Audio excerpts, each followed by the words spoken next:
I would like to introduce Nina and Takerlik, and please give them a warm welcome.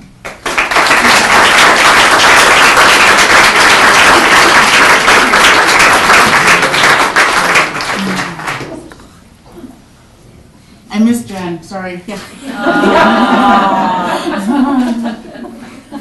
Not to leave out, and you'll see. Right. So I'm going to hand you this, and you've got that one. Hi. You don't know. I've been telling the story since I landed. I was like, every year, I pray and I pray and I pray to the email gods. I'm like, I'm praying, I'm praying. And then I get that email from CJ. Are you free in March? I'm like, yes, I am.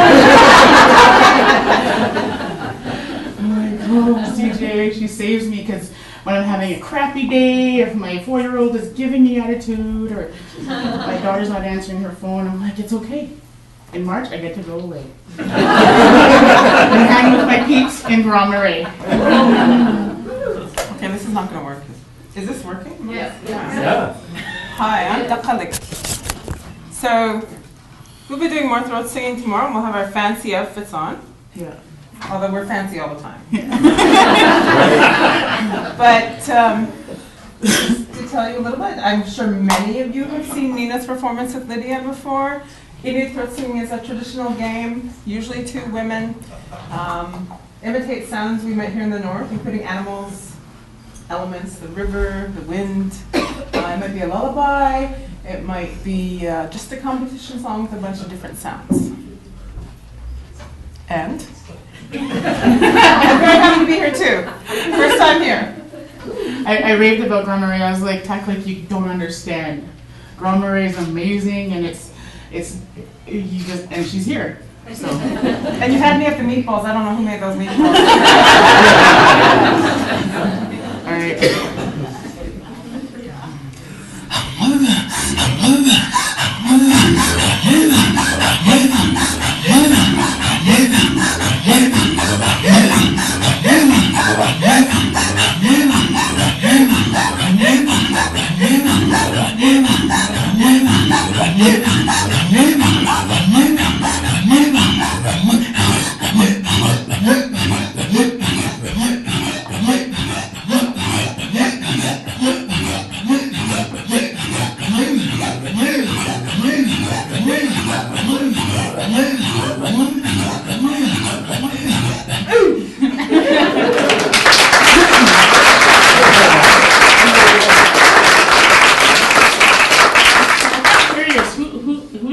First time is it to come here today?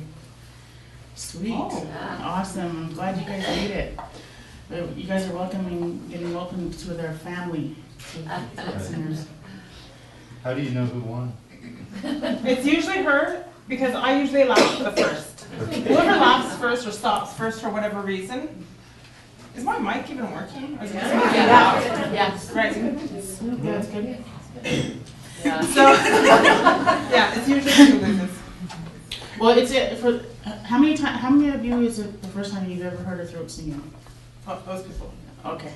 So just a quick Cole's notes on throat singing.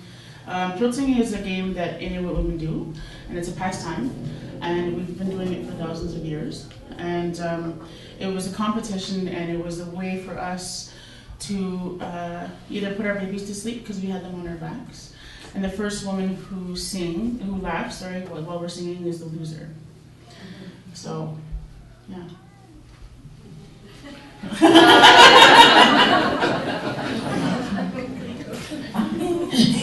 Oh yeah. I'm super hot. I don't know what I'm just like, no, that's not what I meant. I think it's because I'm nervous. I'm nervous. I don't know.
wind. That was supposed to be the wind. It's called Anarek in Inuit. You're not nervous, come on. I don't know. Okay, I'll be the boss. Okay. Next we'll do the river.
Right? Yes, we'll be all, dressed up. Yeah, there'll be something magical about us tomorrow. Yeah. Thank you so much.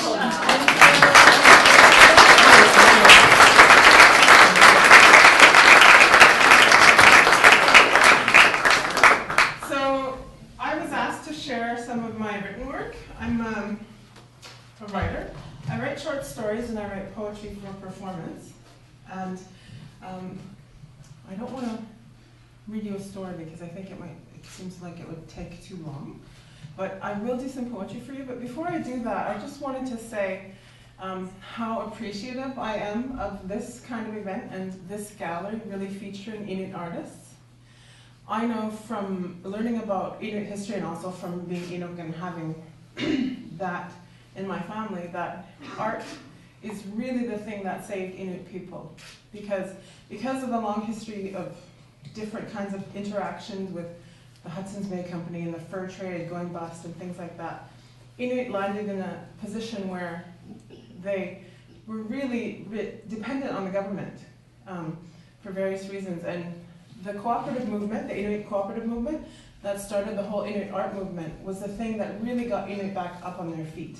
And not only has it served to help Inuit people survive and keep their culture, it has also helped to keep their culture alive, to keep the stories alive, and to keep people's ideas about what it means to be Inuk in today's world on their minds. So just the fact that it's so appreciated so far away is really encouraging to me. So just thank you all for being here, and thank you especially to the gallery, CJ and everybody, for being so welcoming. You're welcome. So the poem that I'll share with you is called After an Argument, and I used to be married to an American, but that doesn't say anything about Americans. And I was trying to explain why I didn't like living in the South, and why I liked different things, and talking about the North. And the best way I could find was to write a poem about it. So this is a poem about my childhood. In the summer we used to go camping, and it's not hook up the RV and go to a camp, it's go out by boat where there's nothing, and you just live there. So, what can I tell you? I picked berries, buckets and buckets. Sucked up purple berry juice on my lips like lipstick and started one-match fires for tea for me and my sisters. Dressed in Mother Hubbard flower print parkas, and our only itching close calls were with black flies and horse flies and mosquitoes like hovering schools of fishes. We could have scooped up enough of them for soup.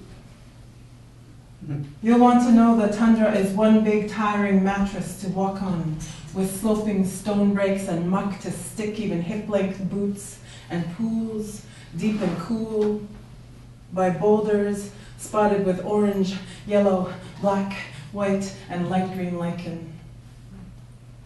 I can tell you the flowers are many and minuscule, and plants tend to taste bigger than they look, like roots we dug by rocks and ate with grit of sand and smelling metallic.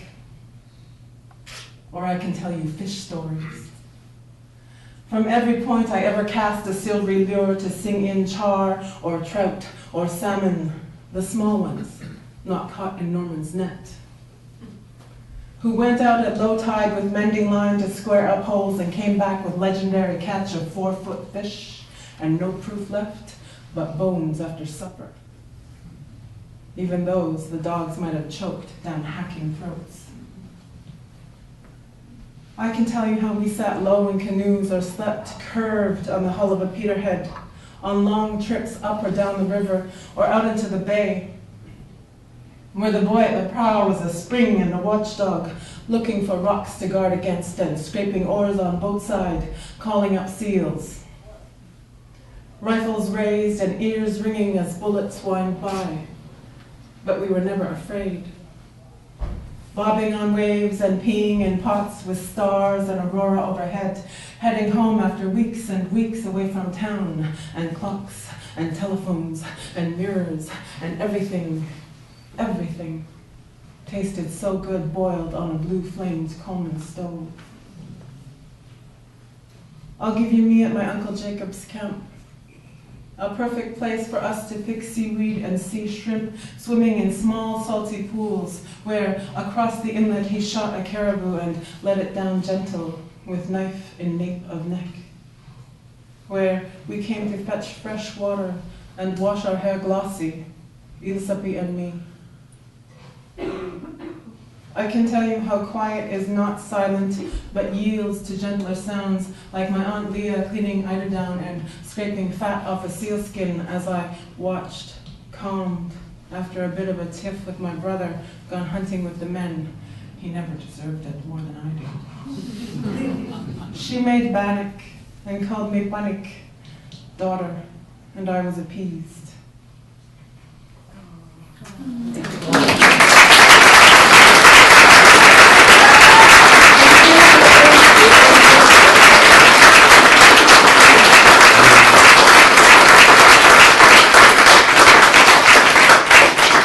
Very much. Dema, Where was that camp? in Gangapsuk. Where? Gangapsuk, it used to be called Pain Bay. It's in northern Quebec. Yeah. It has one of the highest tides in the world, similar to the Bay of Fundy. So when the tide goes down, you can pick all sorts of creatures out of the seaweed. So tomorrow we'll be on again. And thank you very much for listening.